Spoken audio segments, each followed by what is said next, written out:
All right, so we're back, whether you guys like it or not. Talk a little bit about what's happening on our job. Talk a little bit about CMHA, and I'm going to quiz John. I'm Amanda. I'm John. We're the Hardscape nerds. Why Hardscape? Because we scape so hard. This is the time that I want to let you realize that this is probably a party that you don't want to attend, but you're locked in.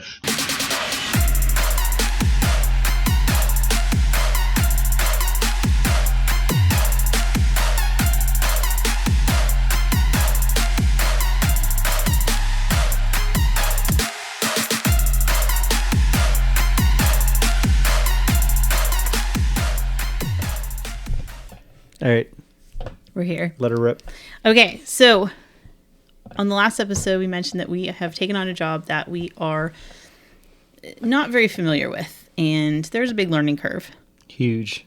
However, today we had a footer to dig out, and it's a pretty nice trench, and John did some excellent rebar work.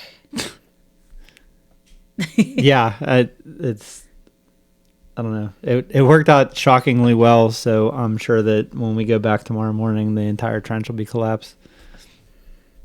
That's being really positive. I'm positive something's going to go wrong.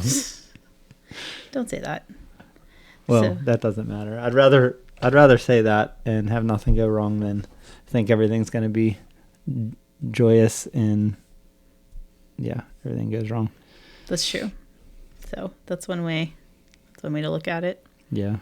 So we have a footer inspection tomorrow, and I don't know. Yeah, this one seemed to go more smoothly than the last one. Yeah, that's my third one on this particular job. So yeah, and it's the widest one, so it's kind of the easiest to access.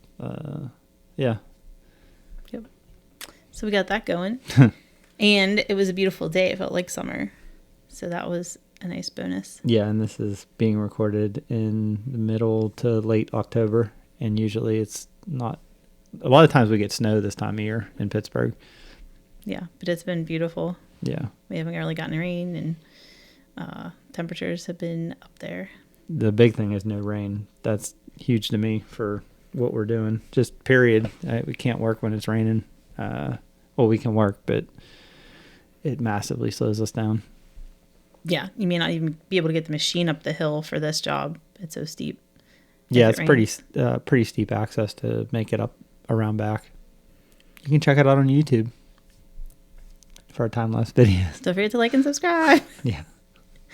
So there's that. Yeah. And then, John, if you're not familiar with CMHA, Concrete, Masonry, and Hardscape Association, there are various certifications. And John, you hold some of those. What do you have? The CPI, which is the concrete paver installer, SRW, which is segmental retaining walls, and SRW advanced is basically you have to have a lot more experience. There's only I don't know. Megan said that there's only around 100 people in the entire country that have the advanced. So Megan's one of the educational folks at CMHA. Yeah. So that's kind of crazy to think that it's a pretty rare thing. I'm trying to think what else. I'm not completely. I don't have the amount of jobs for permeable to be certified. I've taken the class, passed the test.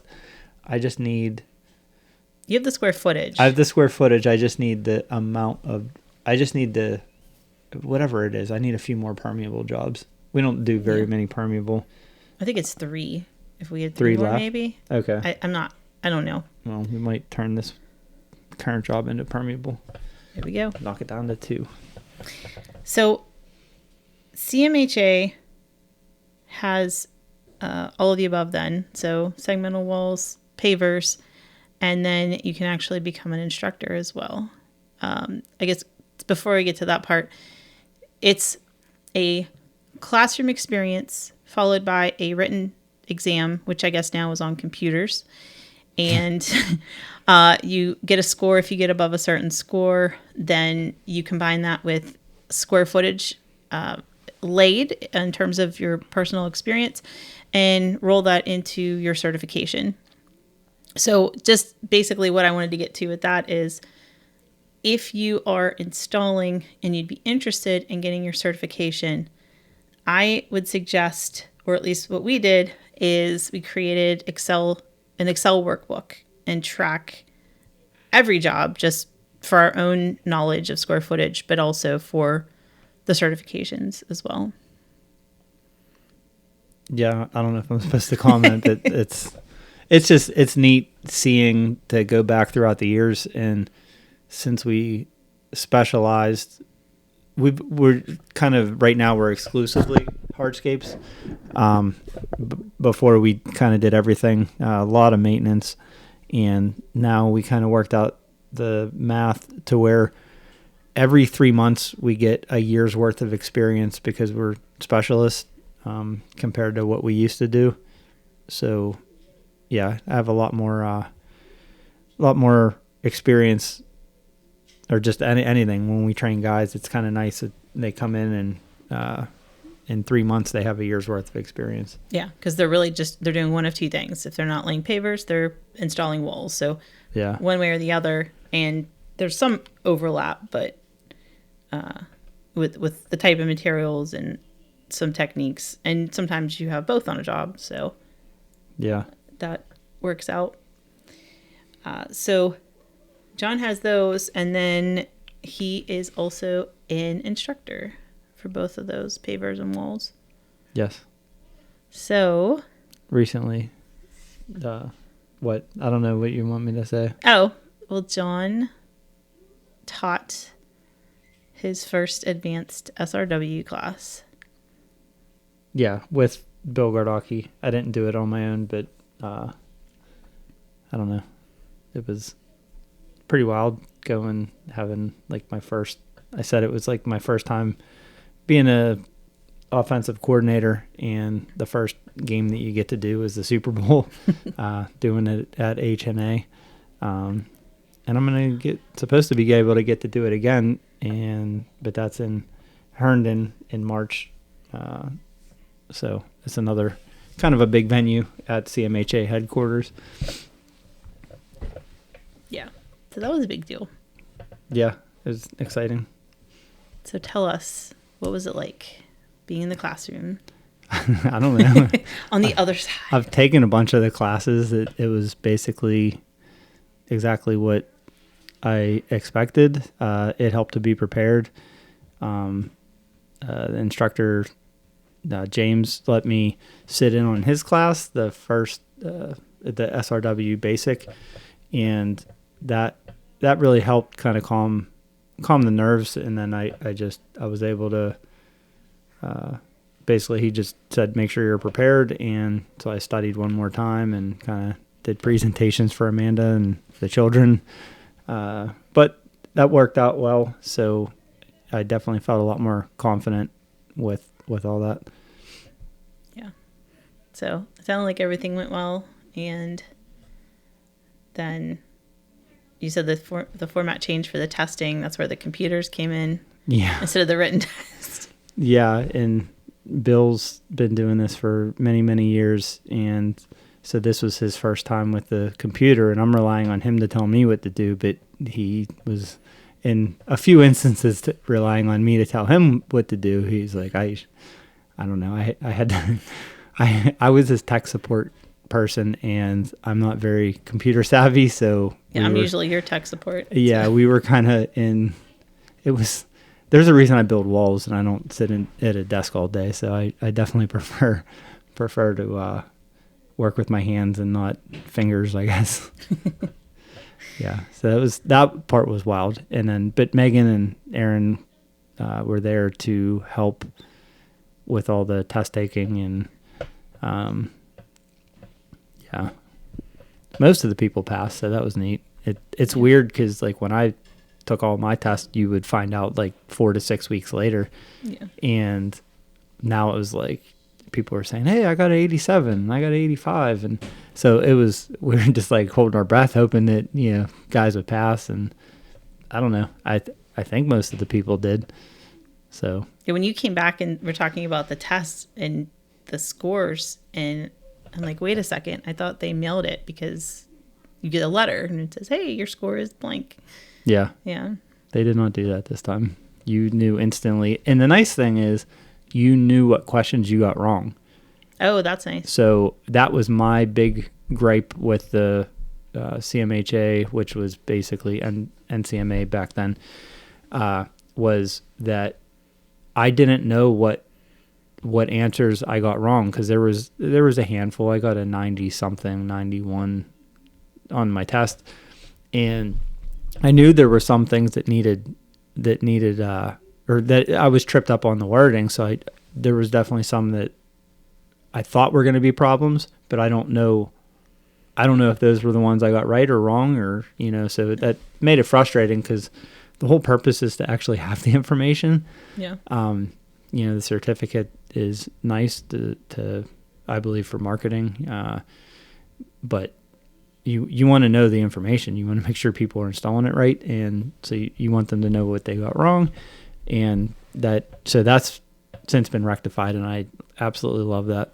I do remember you back then, out of curiosity, wanting to know to figure out what you need to correct to make it right. So yeah, for the installations. Yeah, I'm not a huge perfectionist, but I still okay, I got a couple wrong, not many, but what were they? Yeah. Well, I think you learn more from the wrong answers, because those ones stick with you, and you say, "Oh yeah, I remember when I got that wrong, and here was what the right answer was." It seems like it just stands out more if you know what the wrong answer was. That's true. Yeah, I didn't. So, well, I'm going to quiz you now. I have the SRW installer course, basic/level 1 resources. all right. Now this is the old manual. I don't know. You got a new one now that's officially CMHA, but I am going to, maybe we'll just do a couple questions. I don't even know. I can't even find what I'm looking for. But the first one I will ask is, when you are creating your trench for an SRW, how do you determine the size of the trench? The width? The width, front to back. Which would be 6 inches in front, and then you add the block, and then 6 inches in the rear. So if you have a 12-inch block, Yeah. your trench should be 24 inches. Look at that, folks. I don't know everything, but I do. Yeah, there's some that I know. Why do you want to have 6 inches in front and back? What's the purpose of having your footer wider than I the don't block? know. I don't ask why. I just do what I'm told. Stability. Is that right? Oh, I don't even see it in the book, but at least what I tell people when I meet with homeowners, I say, you don't want, like concrete, it just right over top of it, your base, and then it could heave because water can get underneath there. And then, but if you have a nice wide solid base, front and back, then it's more stable. Yeah, you don't want global stability issues where it's just gonna give way. Yeah. All right. Do you have another one, or? I might be able to scrounge one. Oh my goodness. How? I feel like you should how be much, prepared for this. Oh, I'm always prepared. Uh-huh. If only in my dreams. When you do a backfill for a wall, what is your minimum depth front to back, from the back of the block into the hillside? How much gravel fill do you want? Clean gravel. Clean. With less than 5% fines. You want a minimum of 12 inches. That's correct. And what type of aggregates do you want there? Angular. Why angular? Because it packs together. As opposed to pea gravel that is constantly putting pressure against the wall. Listen to that, guys. John knows his stuff. Yeah, people are. I can hear phones turning off right now. Well, that's all I'll quiz you with today. All right. I'll let you take a break. Anytime. That's it. All right. Proverbs 14:23, in all labor there is profit, but the talk of the lips tendeth only to penury. Let's stop talking and make something happen. Thank you both for listening. Be sure to share this with your in-laws, your outlaws, that friend who doesn't appreciate personal space. They sure won't bother you anymore.